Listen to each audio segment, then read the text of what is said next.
رہ نہیں سکتا. رسول اللہ سے کسی نے پوچھا تبلیغ کرنی ہے محمد و آل محمد کی فضیلت بتا کے پھر مسائل دیں.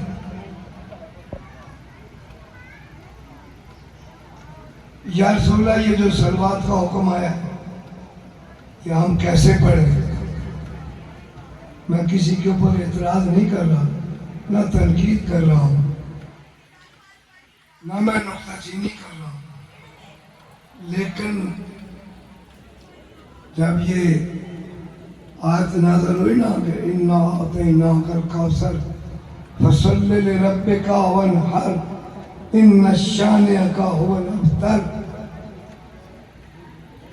کہ اے میرے کافروں نے تانا دیا کہ محمد کی کوئی نسل نہیں ہے، ابتر کہتے ہیں تم کٹے کو. تو صلوات پڑھنی شروع کیا، صلاۃ و السلام علیکہ یا رسول اللہ، الصلاۃ و السلام علیکہ یا حبیب اللہ، جو بھی ہے. پیغمبر نے فرمایا لا تصلوا علیہ صلاۃ البطر، مجھے وہ صلوات میرے اوپر نہ پڑھو جو مجھے ابتر کہتے تھے.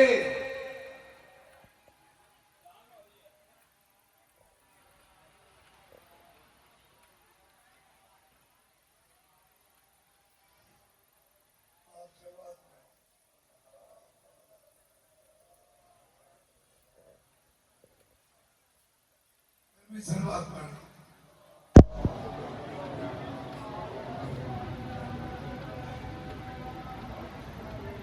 صلوات پڑھتے رہو. ذکر خدا ہے. یہ حسین کے صدقے میں یا نہ نمازیں ہوتی، نہ مسجدیں ہوتی، نہ اذانیں ہوتی اگر حسین کربلا میں یہ قربانی نہ ملتی. یہ جب بھی سنو اذان کہو حسین زندہ باد، حسین زندہ باد. جب بھی سنو اذان تو کہو حسین زندہ باد. یہ نہ ہوتی ہے. ختم کر رہا تھا، مٹا رہا تھا. کعبے کو کتنی مرتبہ گرایا گیا، کئی مسجدوں میں گھوڑے باندھے گئے. مسجد نبوی میں 3 دن گھوڑے باندھے،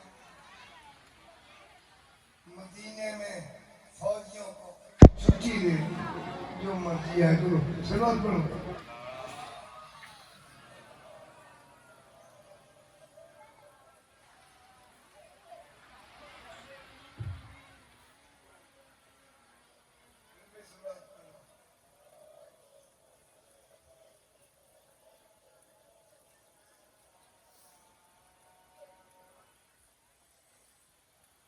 صلوات کوئی کہ نماز اذان ہے جو حسین کی قائم کی ہوئی اذان ہے.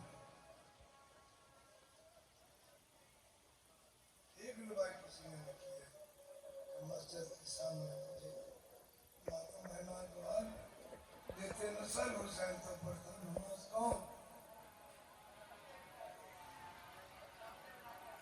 یہ حسین کے صدقے میں مسجد آباد ہے. پروردگار عالم کو سجدہ تو ہو رہا ہے، خدا کی توحید تو باقی ہے.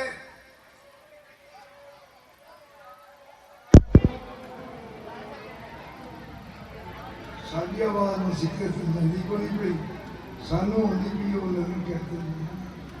صلوات پڑھو محمد و آل محمد.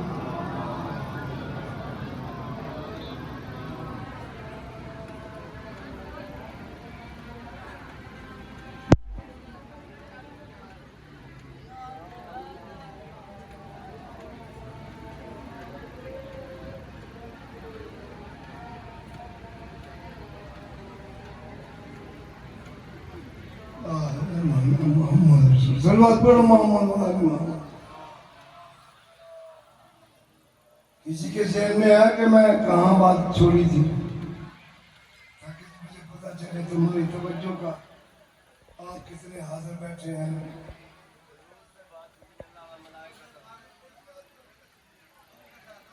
ہاں درود، کیونکہ ابتر لوگوں نے، کافروں نے کہا تھا کہ محمد ابتر ہے، اللہ نے کہا کہ ابتر تو نہیں ہے، تیرا دشمن ابتر ہے۔ تو اب جو صلوات ابتر پڑھتا ہے وہ ان کا ساتھی ہے جن کو خدا کہتا ہے کہ یہ ابتر ہے۔ ہم نے تو تجھے کوثر عطا کیا ہے۔ تو سلیقہ درود، اللہم صلی علی محمد و آل محمد، یا اللہم صلی علی محمد و علی آل محمد، جیسے بھی پڑھ لیں۔ تو اتنی فضیلت ہے درود کی کہ جب ایک مومن اپنی زبان سے درود پاک نکالتا ہے تو پروردگار عالم اس کی آواز نکلنے سے عرش تک، خدا کہتا ہے کہ یہ میری آواز کے ساتھ آواز ملا رہا ہے۔ تو فرشتے سے پوچھا کہ کوئی ہے ایسا جو تیرے حساب کتاب میں نہیں؟ اس نے کہا بیٹا محمد مصطفیٰ اور آل مصطفیٰ پہ مومن درود پڑھتا ہے تو اس کا حساب کتاب میرے پاس نہیں ہے۔ اتنا بڑا اجر ہے۔ صلوات پڑھو، میں اپنے مضمون کی طرف چلوں۔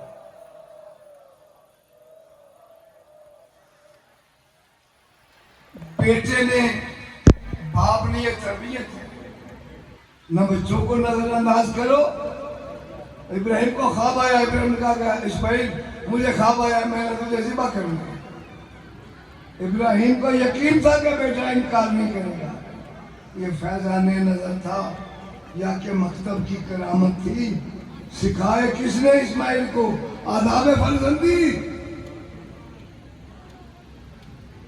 آج نوجوان بزرگوں کو نظر انداز نہ کریں، بزرگ بھی نوجوانوں کو کے ساتھ مشاورت کریں۔ یہ وحی آئی ہے ابراہیم کی طرف، اسماعیل کو خواب نہیں آیا۔ میں کربلا کی اہمیت بتا رہا ہوں، یہ تمہید ہے، یہ مقدمہ ہے کربلا کا۔ غریب و سادہ رنگی ہے داستان حرم، ابتدا اس کی ابراہیم، انتہا ہے حسین۔ بیٹے سے پوچھا خواب آیا، کہا بابا خواب نہیں ہے، یہ تیری زبان سے نکل رہا ہے، یہ امر الہی ہے، تم اپنے امر کو مکمل کرو، انشاءاللہ آپ مجھے صبر کرنے والوں میں سے پائیں گے۔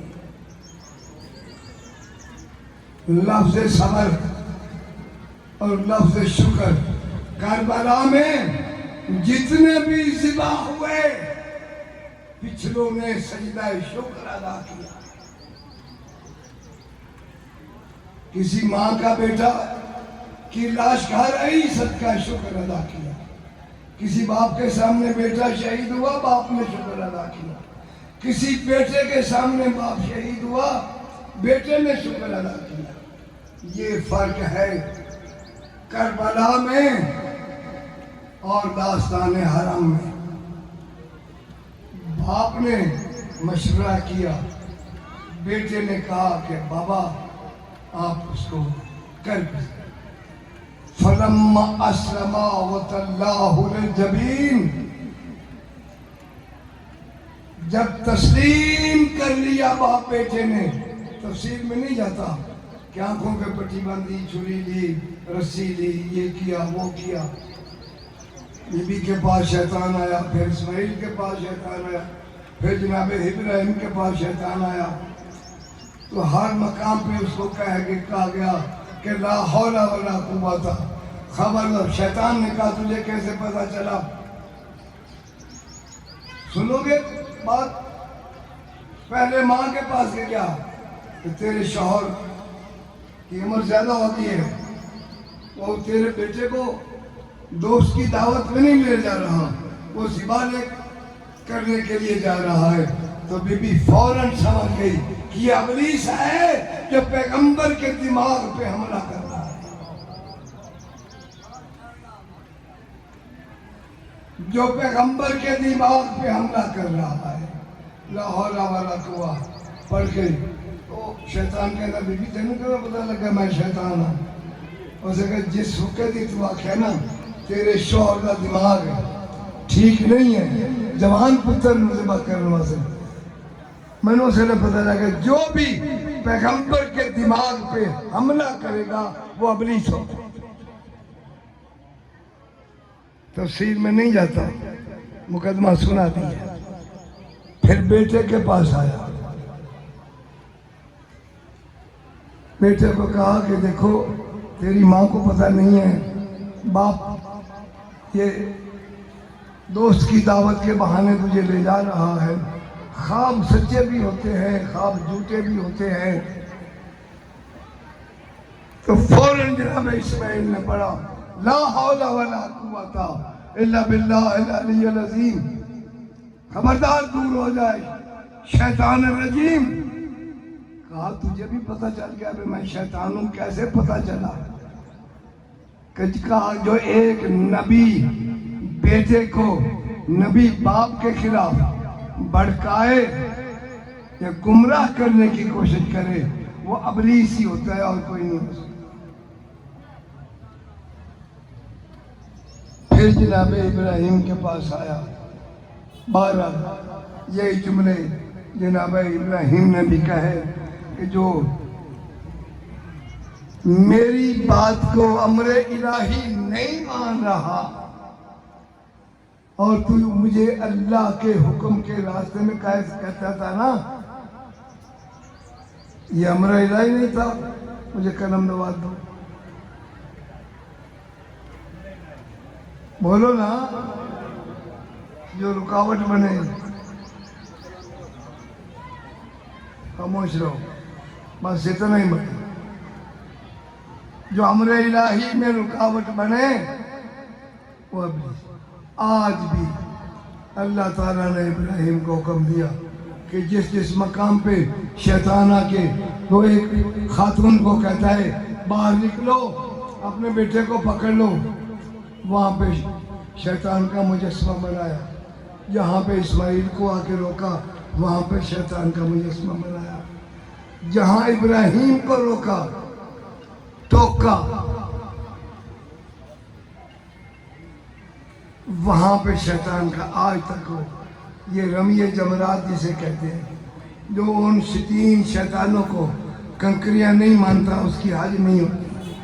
صلوات پڑھتے جاؤ۔ اللہم صلی علی محمد وعلی محمد۔ ہے نا آج بھئی یہ جو 3 شیطان کعبے میں اللہ نے کھڑے کیے ہوئے ہیں، یہ ہم نے بنائے ہیں۔ ان کے اوپر لعنت کیوں بھیجی جاتی ہے اور ان کو پتھر کیوں مارے جاتے ہیں؟ یہ حکم الہی ہے کہ یہ تینوں ابراہیم اور اس کی اہل بیت کے راستے میں رکاوٹ بنے۔ امر الہی کو اس نے مزاج بنانے کی کوشش کی۔ قیامت تک کے لیے یہ 3 شیطان کھڑے رہیں گے جو امر الہی کے اور پیغمبر اعظم کے راستے میں امر کو پورا کرنے میں رکاوٹ بنے یا دیوار بنے۔ اللہ کی نگاہ میں وہ ابلیس ہے۔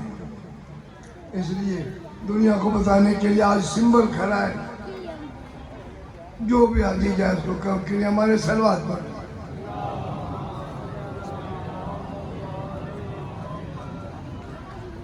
فَلَمَّا أَسْلَمَا وَتَلَّهُ لِلْجَبِينِ،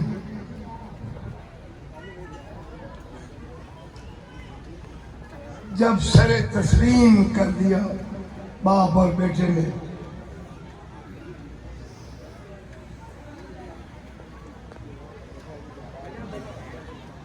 جناب بیٹے کا یقین دیکھو۔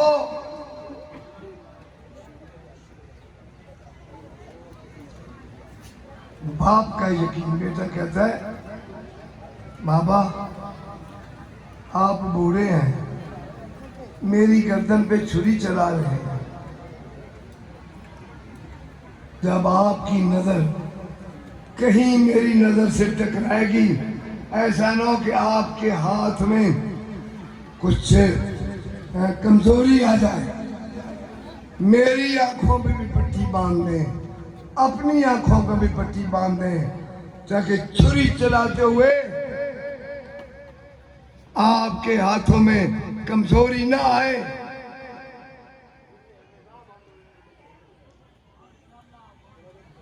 تَاللَّهُ الْجَبِينَ قَالَ يَا إِبْرَاهِيمُ قَدْ صَدَقْتَ رُؤْيَا. ابراہیم، تو نے اپنے خواب کو سچا کر دکھایا.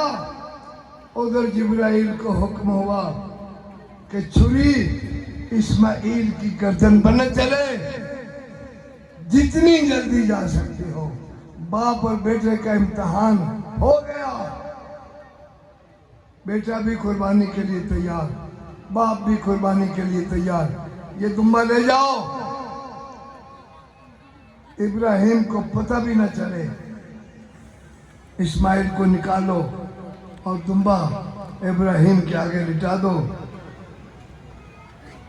ابراہیم نے جب اللہ اکبر کہہ کر چھری چلائی، دمبے کی گردن پہ چھری چلی، خون کا فوارہ ابراہیم کے چہرے پہ آیا. ابراہیم سمجھے تقبل اللہ قربان منی، پروردگار عالم تو نے میری قربانی کو قبول کر لیا. آنکھوں سے پٹی کھولی. اسماعیل پیش ساتھ کھڑے مسکرا رہے تھے. دمبا ذبح ہوا. جبریل یہ کیا؟ کہ پروردگار نے بھیجا ہے کہ وَفِدَيْنَاهُ بِذِبْحٍ عَظِيمٍ. ہم نے اس قربانی کو ایک بہت بڑی ضمانت لے کے تیرے بیٹے کو بچا دیا. وَفِدَيْنَاهُ بِذِبْحٍ عَظِيمٍ. ہماری عقل گم ہو جاتی ہے جب علماء مسجدوں میں قربانی کا ذکر تو کرتے ہیں مگر ذبح عظیم نہیں بتاتے کہ ذبح عظیم کیا ہے.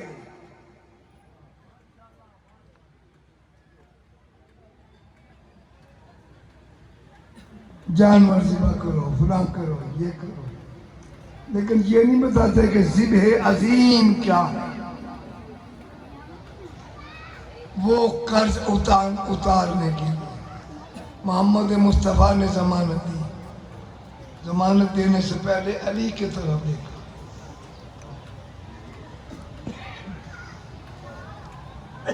علی کی طرف دیکھا، کہا مولا جو ضمانت آپ نے دی ہے میں اس پہ حاضر ہوں. علی نے حسین کی طرف دیکھا.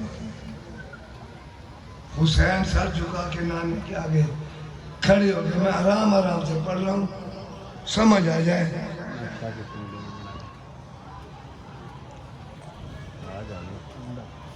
اب اگلے جملے اگر تفصیل میں جاؤں اس میں بھی محمد مصطفیٰ مطمئن نہیں ہوئے. حسین تیری ضمانت کے علاوہ کچھ اور بھی ضمانت مجھے چاہیے. توجہ ہے؟ گل کی سمجھ لگتی پئی ہے. اور بھی ضمانت چاہیے. علی بھی سمجھ گئے یہ گفتگو جو ہے یہ راز و نیاز کی گفتگو. بیٹا منہ سے کوئی بات نکالتا ہے، بیٹے باپ کو پتہ ہے کہ یہ کیا طلب کر رہا ہے. یہ راز و نیاز کی گفتگو ہے. حسین خاموش ہو گیا.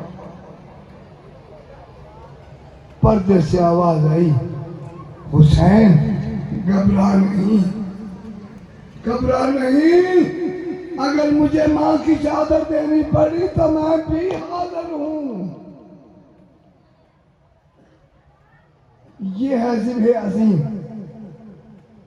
اب سارے لوگ جس نبی کا بیٹا بچ گیا، جس کی جگہ پہ جانور ذبح ہوا، اس کی جگہ پہ آج بھی جانور ذبح ہو رہے ہیں. قربانی کے جانور کے بارے میں حکم ہے کہ اس کے آگے آگے نہ چلو، رسی سے گھسیٹو نہ، جو اس کے گلے کی رسی ہے اس کو پھینکو نہ، زمین کھود کر قبر بنا کر اس کے گلے کی رسی کو زمین میں دفن کر دو. یہ تقدس ہے قربانی کے جانور کا. اور اب جو ذبح عظیم کی منظر پہ آئے، پردے سے زینب کی آواز آئی، نانا، بابا، حسین. سر کیوں جھکا لیا؟ میں ضمانت دیتی ہوں کہ اگر حسین کے کربلا میں دین مکمل نہ ہوا تو میں زہرا کی بیٹی نہیں. اگر شام میں یزید کو ذلت کی شکست دے کر محمد کا پرچم بلند کر کے واپس مدینے نہ پلٹوں. یہ کوئی معمولی قربانی ہے؟ ہم ابراہیم کی شریعت کے مکلف نہیں ہیں، لیکن اس کے باوجود بھی ابراہیم کی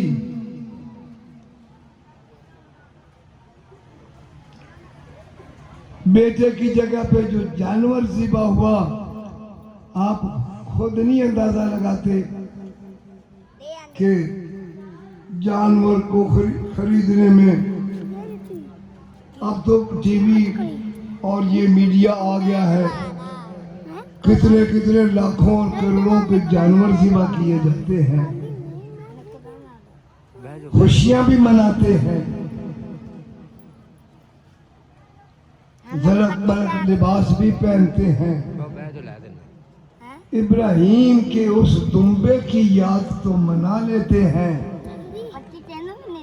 لیکن جس نے ابراہیم سے لے کے تا قیامت اللہ کے دین کو بچایا، اس حسین کی یاد منانے کو بدعت کہتے ہیں. کچھ خیال کر،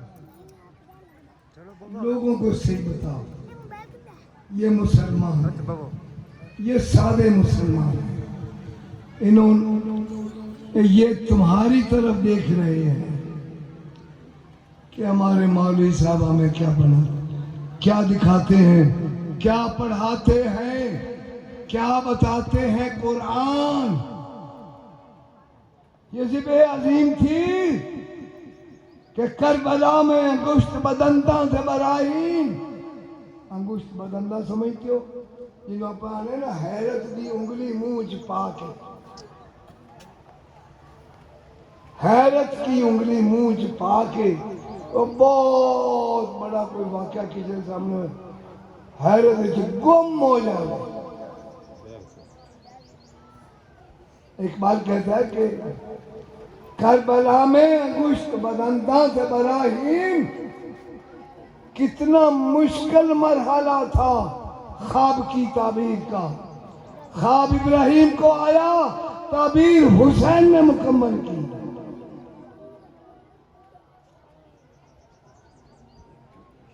یہ ہے ذبح عظیم. ہم اس ذبح عظیم صلوات پڑھ لیں محمد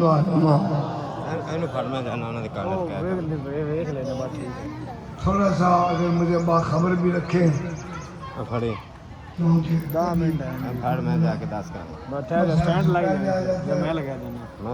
کبھی مسائل پڑھ لیتے ہیں پھر آتا ہے مجھے بتا دیں 5-10 منٹ پہلے.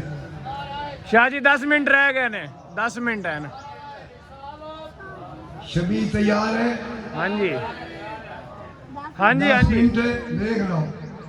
ہاں بھائی صلوات پڑھو محمد.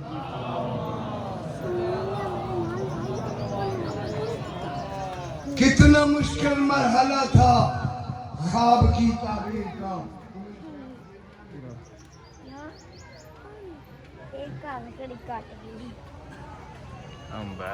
ابراہیم حیران پریشان بیٹا آنکھوں پہ پٹی باندھ لی. خلیل خدا وہ ذبیح اللہ وہ خلیل اللہ جو ابراہیم آگ کے سمندر میں جانے سے گھبراتا نہیں ہے. ایک سمندر ہے آگ کا. نمرود نے کہا یہ خدا کو نہیں اگر چھوڑتا تو اس آگ کے سمندر میں گرا دو. ابراہیم جانتے تھے کہ یہ جلانے والا ہے جس کے حکم سے جل رہی ہے وہ میرا ہے. میں اس کا عاشق ہوں. اگر اس کو یہی پسند ہے تو مجھے آگ کے سمندر میں پھینک دو. بے خطر کود پڑا آتش نمرود میں. عشق عقل ہے محو تماشا لبے بام بھی عقل مند آج بھی زنجیر مار کے اپنا لہو نکالتے ہیں. چھوٹے چھوٹے بچے بھی زنجیر مارتے ہیں. یہ سارا دن اپنے سینوں پہ یا حسین یا حسین یا حسین.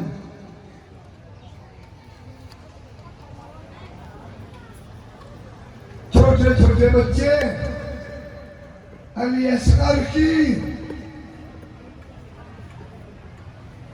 نظر دینے کے لیے مائیں اپنے گودوں میں لے کے آتی ہیں. اور یاد رکھو یہ جو سنی حضرات بیٹھے میری طرف دیکھو. میں آپ کو کوئی بتانا چاہتا ہوں. ہماری مجالس میں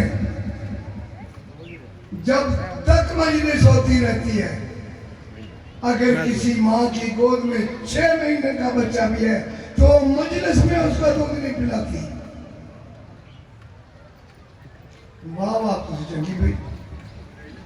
صلوات تو پڑھ لو محمد و آل محمد کی بات. یہ نیاز ہے نظر اللہ نیاز حسین. اس وعدے کو پورا کرنے کے لیے شب عاشور زینب اور حسین اپنی منزلیں اپنی ڈیوٹیاں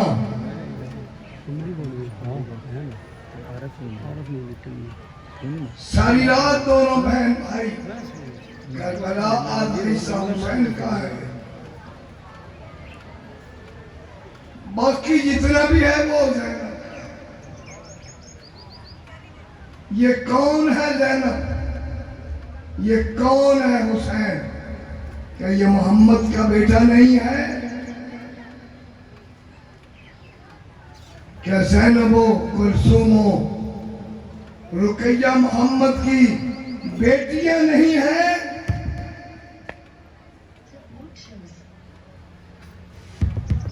کلمہ بھی پڑھ رہے ہیں قتل بھی کر رہے ہیں. جس گھر میں نبوت خانوادہ نبوت خانہ نبوت کو جلا بھی رہے ہیں اس نبی کا کلمہ بھی پڑھ رہے ہیں. آئے ہیں کربلا میں. صبح ہو گئی.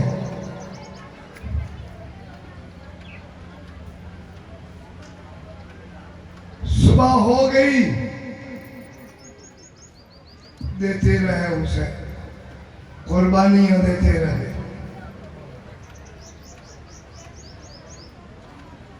لوگ کہتے ہیں لوگ شہزادوں کی جنتی. پراپوگنڈا بڑی بری چیز ہے. پراپوگنڈا بڑی. آج تک 1400 سال گزر گئے ہیں ہم حضرت ابو طالب کے ایمان کو ہی بچانے پہ لگے ہوئے ہیں. یہ پراپوگنڈا ہے. مجلسوں میں نہ جاؤ کہ وہاں ذکر ہوگا قرآن کی آیتیں پڑھی جائے گی کتابوں کا نام لیا جائے گا بندے نو ہوش آ جائے گی. ساڑھے لے کے نہیں ہونا ہے. نہ جاؤ مجلسوں نہ جاؤ. بدعت ہے یا نکاح ٹوٹ جاندے نا 24 صلوات پڑھو محمد والے محمد. کیوں روکتے ہیں؟ اس لیے کہ نہ جاؤ گے، نہ سنو گے، نہ حقیقت کا پتہ چلے گا، ہمارا ڈرامہ چلتا رہے گا. معین الدین چشتی اجمیری پہ فتویٰ کیوں نہیں لگاتے کفر کا؟ بولو، سو رہے ہو؟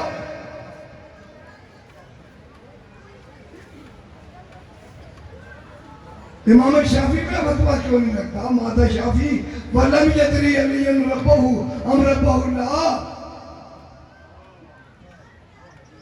اے اہل بیت نبوت، تمہاری فضیلت کیا یہ کم ہے کہ جو تمہارے اوپر نماز میں درود نہیں پڑھتا اور اس کی نماز باطل ہے، وہ ایسے ہی ہے جیسے بتوں کو سجدہ کر رہا ہے. آ گئے کربلا میں حسین وعدہ پورا کرنے کے لیے. چھوٹی قربانیاں تھوڑی قربانیاں دی ہیں. جب خیمہ گاہ کی قریب آئے تو کون تھی اندر؟ محمد کی بیٹیاں جس آواز سے مانوس تھیں، جو سوالی بن کے ان کے دروازے پہ آتا، جو کلمہ وہ کہتا، جب ان کے کانوں پہ پڑا حسین زخمی حالت میں، خون میں آلود، دروازہ دختران زہرا پہ آگے کہا انما یرید اللہ لیذھب عنکم الرجس آل البیت ویطہرکم تطہیرا. طرف کے اٹھی زینب، دام فضا میں اجڑ گئی. حسین سوالی بن کے آیا اور باہر کھڑا ہے. بڑی زینب آگے اندر، حسین اندر آ جا، کوئی پرواہ نہیں، میں تیری بھائی وال ہوں، میں نے تیرے قرض کا آدھا ذمہ لیا ہوا ہے، گھبراؤ نہیں. کہا زینب میں نے سب قربانیاں دے دی، ایک کام کرو، مجھے وہ سیدھا سا لباس. دیکھو حسین کا وجدان کیا ہے. ایک مجھے پرانا لباس دے دو، جلدی کرو، میرے پاس وقت نہیں ہے. بی بی نے تبرکات زہرا والا سلوک نکالا، ایک لباس جو خود جناب سیدہ نے تیار کر کے رکھا تھا کہ زینب جب حسین کبھی حالت غربت میں لباس طلب کرے تو یہی نہیں. زیب تن کیا، اس کو پھر پھاڑنا شروع کیا. پھاڑ کے کہا، زینب نے پوچھا حسین یہ ماں کے ہاتھوں کا بنایا ہوا لباس ہے؟ یہ تو جنت سے آئے ہوئے لباسوں سے بھی زیادہ قیمتی ہے. اور کہا زینب میں جانتا ہوں اس امت کو، میں نانے کی امت کو جانتا ہوں. میں ایک جملہ کہتا چلوں، تمہارے ذہنوں کو آل محمد کی طرف لے جانے کے لیے. زینب تو نے دیکھا نہیں حسن کے ساتھ کیا ہوا، دوبارہ کفن لینا پڑا. زینب تو نے دیکھا نہیں بابا کے ساتھ کیا ہوا. زینب تو نے دیکھا نہیں ماں کے ساتھ کیا ہوا. رات کے اندھیرے میں جنازہ اٹھایا. میں حسین ہوں، میں یہ مسلمان، میرے جسم کے اوپر لباس میرا نوچ لیں گے. مجھے ایسا لباس دو جو ان کی نظر میں کوئی اس کی قیمت نہ ہو. لباس تن کر کے نکلے حسین. اب وہ منظر میں کیا پیش کروں کہ جب گھر سے برآمد ہوئے حسین تو اہل بیت نبوت کی مستورات حسین کی بیٹیاں محمد کی بیٹیوں کا کیا حشر ہوگا؟ 7 مرتبہ خیمے کا